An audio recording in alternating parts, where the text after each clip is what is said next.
Welcome to Swayam Learning Point. We teach how to learn.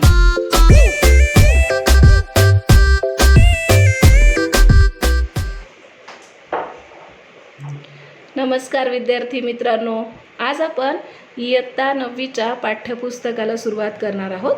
पाठ्यपुस्तकामधली आपली पहिलीच कविता आहे, संत काव्य आहे, संतवाणी आहे. पहिली म्हणण्यापेक्षा ती दुसरी आहे. पहिलं जे आहे ते गीत आपल्याला फक्त म्हणण्यासाठी असतं, ते काही शिकवण्यासाठी किंवा परीक्षेसाठी तुम्हाला येत नाही. तर इथे जी संतवाणी आपली जी आहे पहिली तिचं नाव आहे. त्याच्यामध्ये 2 पार्ट आहेत संतवाणीमध्ये सुद्धा. त्याच्यामधला पहिला जो पार्ट आहे त्याला म्हटलं आहे, जैसा वृक्ष नेणे. कवितेचं नाव आहे जैसा वृक्ष नेणे. हे संत काव्य आहे आणि याचे कवी आहेत संत नामदेव, ज्यांचा कालखंड होता 1270 ते 1350. आणि संत नामदेवांबद्दल सांगायच्या आधी मी तुम्हाला हे सांगू इच्छिते की तुम्हाला सगळ्यांना माहितीच आहे की महाराष्ट्र ही संतांची भूमी आहे. हे वेगळं सांगायला नको. अनेक संत आपल्या महाराष्ट्रामध्ये होऊन गेले. त्याच्यापैकी तुम्हाला ज्ञानेश्वर माहिती आहेत, संत ज्ञानेश्वर, संत तुकाराम, संत एकनाथ, चोखामेळा आहेत, बहिणाबाई आहेत, जनाबाई आहेत. अनेक संतांच्या काव्यरचना तुम्ही आत्तापर्यंत शिकलेच असाल. त्यापैकी आता हे जे संत नामदेव आहेत यांची लिखाणाची पद्धतही वेगळी होती. प्रत्येक संताचा अभंग लिहिण्याचा किंवा काव्य लिहिण्याचा वेगळा असा प्रकार होता. कोणी ओवी लिहायचं, कोणी भारुडं लिहायचं. तर असेच संत नामदेव होते ज्यांनी ह्या ओव्या लिहिल्या आहेत. आणि ह्या अभंगरचनेमध्ये तुम्हाला छान असं संकल्पना मांडलेली आहे की आपले जे वृक्ष आहेत किंवा झाडं आहेत हे आणि संत यांची तुलना करून दिलेली आहे. संतांना वृक्षांची उपमा दिलेली आहे की वृक्ष आणि संतांचं कार्य कसं सारखं चालतं. तर इथे संत नामदेवांची तुम्हाला ओळख करून देते. सगळ्यात आधी संत नामदेव हे वारकरी संप्रदायातील संत कवी आहेत. तुम्हाला माहिती आहे सगळेच कवी वारकरी संप्रदायातले असे संत कवी आहेत. आणि नामदेवांबद्दल विशेष माहिती द्यायची झाली तर संत नामदेवांचं कार्य हे फक्त महाराष्ट्रापुरतं मर्यादित नव्हतं, तर ते महाराष्ट्राच्या बाहेर पंजाबातही त्यांनी कार्य केलेलं होतं. अनेक हिंदी रचनाही त्यांनी केलेल्या होत्या. हिंदी काव्यरचना पण त्यांच्या प्रसिद्ध आहेत. संत नामदेव हे वारकरी संप्रदायातले संत कवी आहेत. संत नामदेवांच्या अभंग रचनेची जी भाषा होती ती कशी होती तर साधी, सुबोध आणि सरळ अशी भाषा होती. कारण की सगळ्या लोकांपर्यंत आपलं काव्य पोचावं किंवा सगळ्या लोकांपर्यंत आपलं म्हणणं पोचावं हे या सगळ्या संतांचं विशेष कार्य होतं. समाजाचं प्रबोधन करणं हे संतांचं सगळ्यात महत्त्वाचं असं कार्य होतं. त्या अनुषंगाने यांच्या काव्यरचना ज्या होत्या सगळ्या संतांच्या त्या सोप्या सरळ होत्या. त्यामुळे इथे संत नामदेवांची ही जी कविता आहे तिची भाषासुद्धा सुबोध आणि सरळ सोपी आहे. त्यानंतर संत नामदेवांच्या ज्या हिंदी रचना होत्या त्या तुम्हाला माहिती आहे आत्ता सांगितल्याप्रमाणे त्या पंजाबपर्यंत त्यांच्या काव्यरचना पोचलेल्या होत्या. आणि पंजाबात जाऊन त्यांनी भागवत धर्माची पताका फडकवलेली होती. फक्त महाराष्ट्रापुरतं सीमित असं कार्य नव्हतं त्यांचं, तर त्याही पलीकडे जाऊन पंजाबामध्ये जाऊन त्यांनी भागवताची पताका फडकवली. शिखांच्या गुरुग्रंथ साहेबमध्ये त्यांचा जो कवन आहेत गुरुग्रंथ साहेबमध्ये, तर हे शिखांचा महत्त्वाचा असा ग्रंथ आहे. जसं आपली गीता आहे त्याप्रमाणेच शीख धर्मियांचा गुरुग्रंथ साहेब हा महत्त्वाचा ग्रंथ आहे. आणि या ग्रंथ साहेबमध्ये त्यांची 61 कवनं समाविष्ट केलेली आहेत. कुणाची? संत नामदेवांची. संत नामदेवांची 61 कवनं शिखांच्या गुरुग्रंथ साहेबमध्ये समाविष्ट केलेली आहेत. आणि त्या मानाने नामदेवांचं कार्य हे इतर संतांपेक्षा बरंच वेगळं होतं. महाराष्ट्राच्या बाहेर जाऊन त्यांनी सगळं कार्य केलेलं होतं. महाराष्ट्रात तर होतंच, महाराष्ट्राच्या बाहेरही त्यांनी आपल्या कार्याचं महत्त्व पटवून दिलेलं होतं किंवा संतांचं कार्य काय असतं हे दाखवून दिलेलं होतं. आता ही जी कविता आहे ती खूप छान अशी कविता आहे. आणि संत नामदेवांची जी ही कवनं आहेत त्याला विशेष असं नाव पण दिलेलं आहे बरं का. तर ही कवनं भक्त नामदेवजी की मुखबाणी या नावानं प्रसिद्ध आहेत. तर हे विशेष आहे संत नामदेवांच्या लिखाणाचं, त्यांच्या काव्यरचनेचं. इथे संतवाणीमध्ये त्यांची ही कविता आपल्याला देऊन खूप खरं म्हटलं तर पुस्तकाची ती शोभाच आहे की अशा पद्धतीची काव्यरचना तुम्हाला शिकायला मिळते आहे. बघा साधीशी गोष्ट आहे. साधंसं उदाहरण इथे संत नामदेवांनी दिलं जे की तुमच्या रोजच्या बघण्यातले, फार वेगळं काही उदाहरण त्यांनी दिलं नाही. तर त्याऐवजी त्यांनी काय केलं, साधंसं उदाहरण जे की वृक्षांचं उदाहरण आहे आपल्या. वृक्ष कारण सगळ्यांना माहिती आहेत आणि समजतात पण सगळ्यांना वृक्ष. तर वृक्ष कसे आहेत आणि संत कसे आहेत, ह्यांचं साम्य कसं आहे, ह्यांचं काम कसं सारखं आहे, याचं वर्णन तुम्हाला ह्या कवितेमध्ये शिकायला मिळेल. प्रस्तुत अभंगात संतांना वृक्षाची उपमा दिलेली आहे. वृक्षाला संतांची नाही तर संतांना वृक्षाची उपमा दिलेली आहे आणि त्यांची महती, त्यांची थोरवी इथे संत नामदेवांनी वर्णन केलेली आहे. बघूया आता सध्या तुमच्याकडे पुस्तकं अवेलेबल आहेत किंवा नाही याच्याबद्दल मला फार माहिती नाही आहे. तुम्ही PDF डाउनलोड करून घेऊ शकता पुस्तकाचं, किंवा आता सध्या तरी मी सोल्युशन म्हणून ही कविता आणि त्याच्या खाली त्या कवितेच्या प्रत्येक 2 ओळींचा अर्थ लिहून दिलेला आहे. तुम्ही तो समजून घेऊ शकता. कविता अशीही तुम्हाला समजेलच, खूप छान कविता आहे. पण सोबतीला जर तुम्हाला वाटलं की आपल्याला परत एकदा ती ऐकायची आणि अर्थ लक्षात नसेल तर तुम्ही तिथे वाचू पण शकता तो अर्थ. त्यामुळे प्रत्येक 2 ओळी घेऊन आपण त्या कवितेचं एक्सप्लेनेशन बघणार आहोत. इथे तुम्ही बघू शकता पहिली जी ओळ आहे ती अशी आहे की वृक्षाबद्दल इथं माहिती दिलेली आहे आणि खूप छान अशी कविता आहे. त्याच्यामध्ये संतांची महती वर्णन करताना संत नामदेवांनी काय म्हटलेलं आहे ते बघूया. जैसा वृक्ष नेणे मान अपमान. इथे म्हटलं आहे जैसा वृक्ष नेणे. सगळ्यात महत्त्वाचं की तुम्हाला नेणे या शब्दाचा अर्थ माहीत नसावा कदाचित. तर नेणे या शब्दाचा अर्थ आहे जाणत नाहीत. वृक्ष काय जाणत नाहीत तर मान अपमान. जैसा वृक्ष नेणे मान अपमान. जसे वृक्ष मान अपमान जाणत नाहीत किंवा त्यांना मान अपमान असं काही वाटतच नाही. तुम्ही बघा तुमच्या कुंडीतली झाडं असतील किंवा तुमच्या बगीच्यामध्ये जे झाडं आहेत त्यांच्या जवळ जाऊन बघा, त्यांना रागवून बघा. एखाद दिवशी ते तुम्हाला कधीच रागवणार नाही.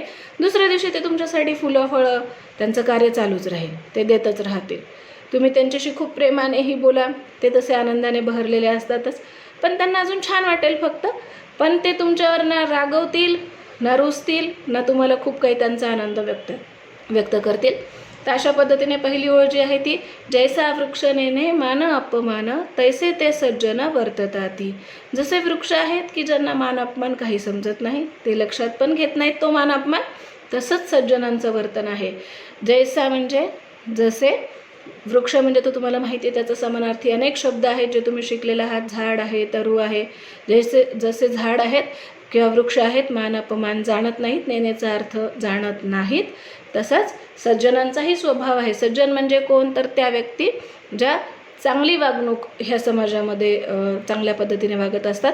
संत ज्यांना आपण म्हणत असतो संत स्वभावाचे सगळे व्यक्ती असेच संतही असतात किंवा सज्जन व्यक्ती असतात. वृक्षांसारखंच वागत असतात, म्हणजे त्यांना मान अपमान काही त्याच्याशी घेणं नसतं.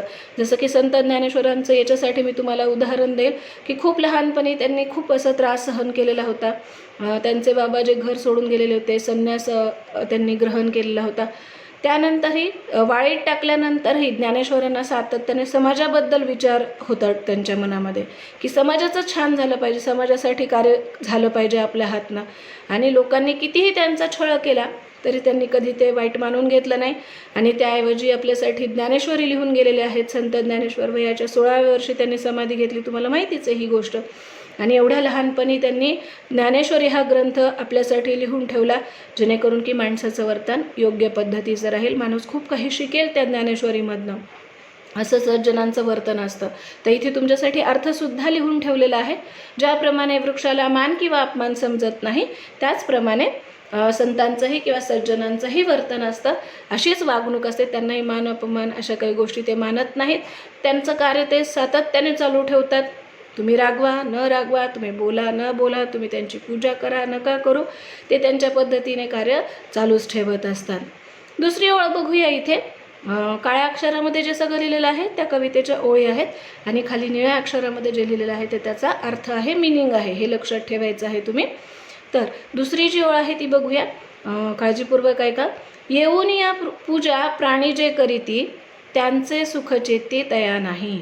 इथे वर्णन वृक्षांबद्दल आणि संतांबद्दल दोघांची तुलना सारखीच केलेली आहे. बघा, येऊन या पूजा प्राणी जे करीती. खूप आपण काही काही वृक्ष आहेत जे आपण बहुतेक त्यांची पूजा करतो. जसं तुमच्याही रोज तुळशीला दिवा लावत असेल, तिची पूजा करत असेल सकाळी देवपूजा झाल्यानंतर, तर असं त्या तुळशीची किंवा आपण पिंपळाची वटाच्या वृक्षाची पूजा करत असतो हे तुम्हाला माहिती आहे. आणि खरं तर तसं बघता वृक्ष खूप चांगलेच असतात जे सातत्याने आपल्याला देण्याचं कार्य करत असतात. पण बघा स्वभाव कसा आहे त्यांचा, कुणी पूजा केली तरी काही फरक पडत नाही आणि त्यांच्या मनामध्ये सुख पण नाही आहे आणि दुःख पण नाही आहे. त्यांचं ते कार्य सातत्याने चालू ठेवतात. त्यांचं कार्य फुलं फळं देण्याचं आहे किंवा त्यांच्या तुम्ही बघू शकता की प्रत्येक एका अवयवाचा आपल्याला झाडाचा उपयोग होत असतो. जसं मुळापासून झाडाच्या पानापर्यंत आपण विविध घटकांचा वापर करत असतो. काही झाडांची मुळंसुद्धा औषधी आहेत, खोड औषधी आहे, फळं फुलं पानं देणारी वृक्ष तर अनेक आहेत आणि त्यांच्याबद्दल आपल्याला माहिती आहे. तर असे हे वृक्ष कुणी जर येऊन पूजा केली तरी त्यांना फारसा फरक पडत नाही, त्याचा काही आनंद ते फार मानत नाहीत. कोणी माणसाने येऊन वृक्षाची पूजा केली तरी वृक्षाच्या मनाला सुख किंवा आनंद होत नाही. त्यांचं कार्य निश्चलपणे शांतपणे चालू असतं आणि ते त्या पद्धतीने वागत असतात. तिसरी जी ओळ आहे ती बघा, अथवा कोणी प्राणी येऊनी तोडीती तयानं म्हणती छेदू नका. जर तुम्ही पूजा केली तरी फारसा आनंद नाही आहे आणि तुम्ही येऊन तोडलं तरीसुद्धा ते तुम्हाला रागवणार नाही आहेत की माझी फांदी तोडू नको, माझं फूल तोडू नको, माझं फळ घेऊ नको, असं ते तुम्हाला अजिबात रागवणार नाही आहेत. बघा काही काही मुलांना सवय असते, असं शाळा सुटली, क्लास सुटला, अचानक आपण एखादं छानसं झाड दिसतं आणि फांदी तोडावीशी वाटते त्याची, पटकन फांदी तोडतात त्या झाडाची. तरीसुद्धा काही झाड ते घरी त्या मुलाच्या किंवा त्या बाळाच्या मागे जातं का की नाही माझी फांदी वापस कर? नाही, असं नाही करत ते झाड आणि रडत पण नाही आणि रागवत पण नाही. दुसऱ्या दिवशी त्याच रस्त्याने तो मुलगा आला तरी ते झाड काही त्याला करत नाही, हे माहिती आहे तुम्हाला ना. आणि फळं तोडतो आपण, कैऱ्या, आता कैऱ्यांचे दिवस आहेत आणि छान अशा कैऱ्या झाडाला लागलेल्या असतील तर आपल्याला वाटतंच की एक तरी कैरी आपल्याला मिळाली पाहिजे, तोडता आली पाहिजे आणि ती तोडली तरी ते झाड काही रडत बसत नाही किंवा तुम्हाला रागवत नाही. कोणी प्राणी येऊनी तोडीती तयानं म्हणती छेदू नका. ते कुणालाही रागवत नाहीत किंवा कुणालाही असं म्हणत नाहीत की आता मला तोडू नको बरं का, मी तुझ्यावर रागवणार आहे किंवा मी तुझ्या घरापर्यंत येणार आहे, तू मला त्रास देऊ नको, असं ते कधी तुम्हाला उत्तर देणार नाहीत किंवा फार आनंद व्यक्त करणार नाहीत.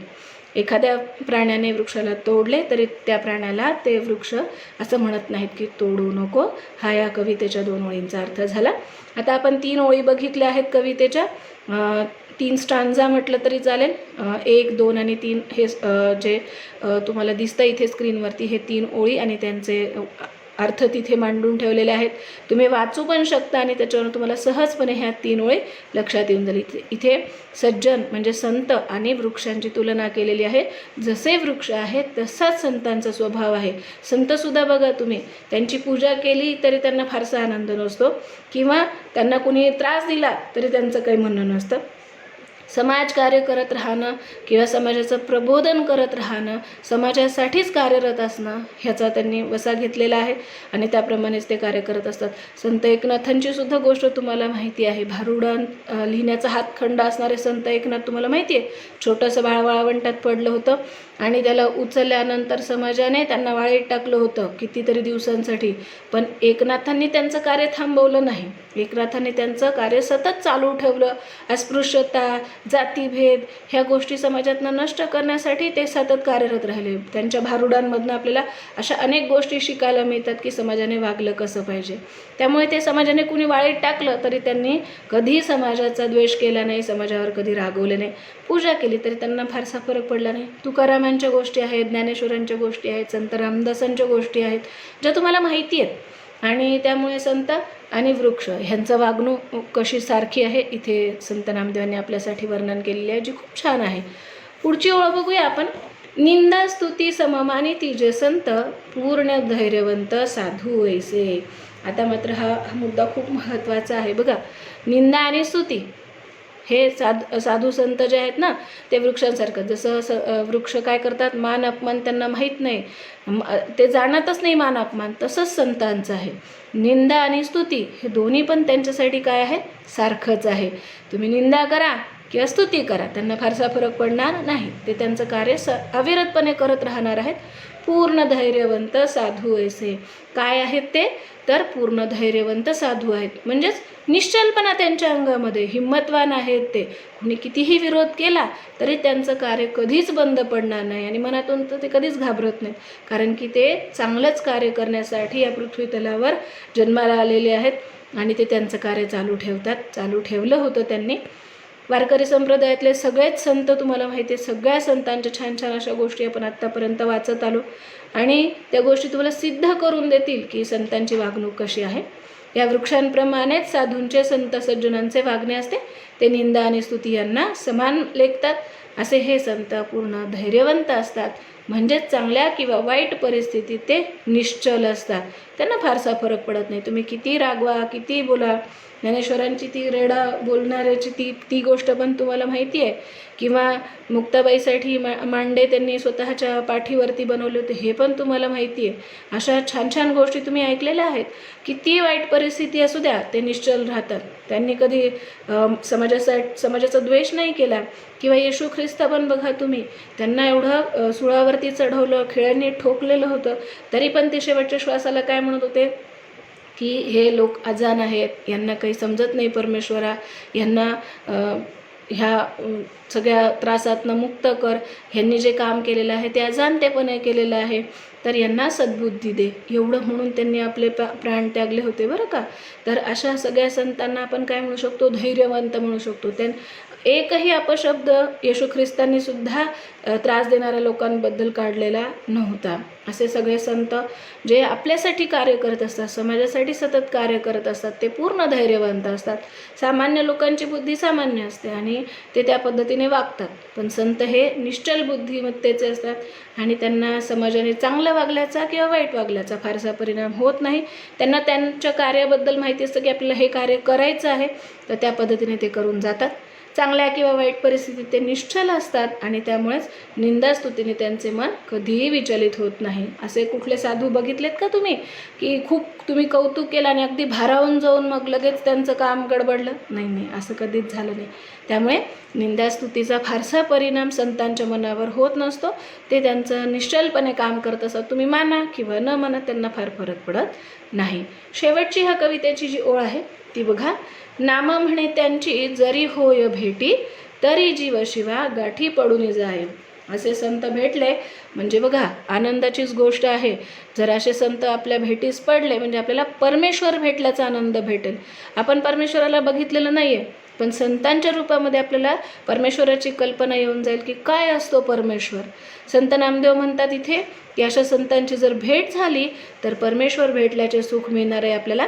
संतांच्या भेटीने प्रत्यक्ष परब्रह्म भेटल्याचा आनंद मिळतो.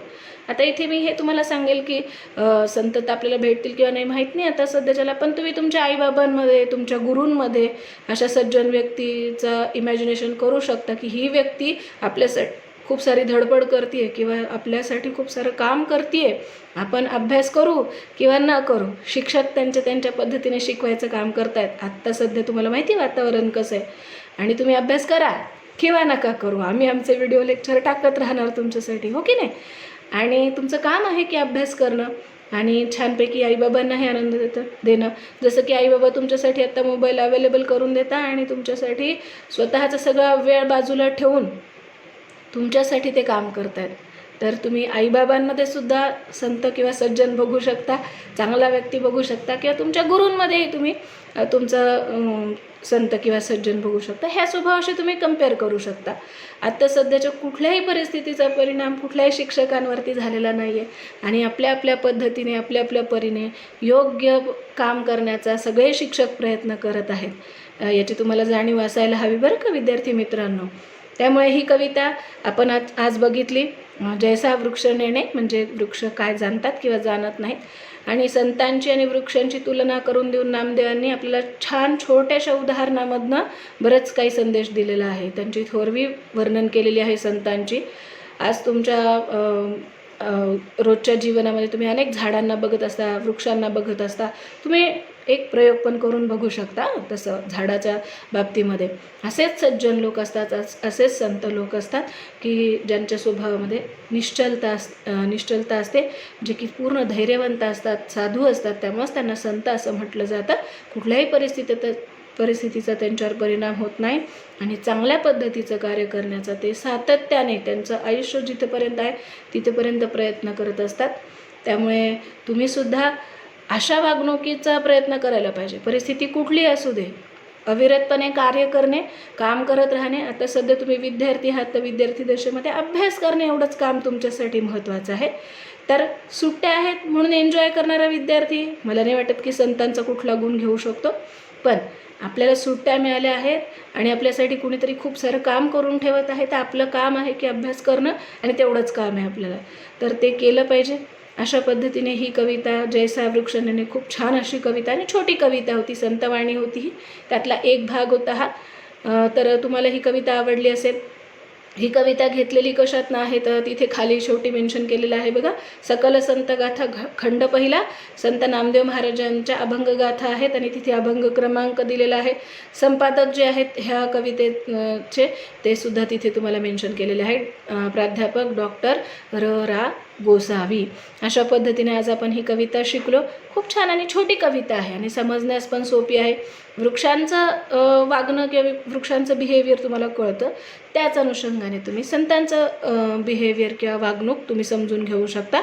अशा पद्धतीने ह्या दोघांची तुलना करून देऊन नामदेवांनी आपल्याला चांगला असा संदेश दिलेला आहे की वृक्षांसारखेच निश्चल असणारे संत आपल्याला नेहमीच प्रिय आहेत आणि त्यामुळेच महाराष्ट्राला संतांची भूमी असं म्हटलं आहे किंवा अनेक संत महाराष्ट्रामध्ये होऊन गेले. महाराष्ट्राच्या बाहेरही खूप सगळे संत होऊन गेले आणि त्या सगळ्या संतांची वागणूक एकाच पद्धतीची आहे. प्रत्येकाचं म्हणणं एकच आहे की हे विश्व सुखी व्हावं, सगळ्या विश्वाच्या कल्याणाची प्रार्थना सातत्याने संत करत असतात, त्यामुळे ते पूर्ण धैर्यवंत असतात. तर अशी ही कविता तुम्हाला आवडली असेल. याच्याशी रिलेटेड शब्दार्थसुद्धा तुम्हाला इथे मी लिहून दिलेले आहेत, ज्यामुळे तुम्हाला बऱ्याच शब्दांचा अर्थ सहजपणे लक्षात येऊन जाईल. जसं की जैसा म्हणजे जसा, वृक्ष म्हणजे झाड, हे तुम्हाला माहिती आहे, पण तरीसुद्धा लक्षात राहावं म्हणून.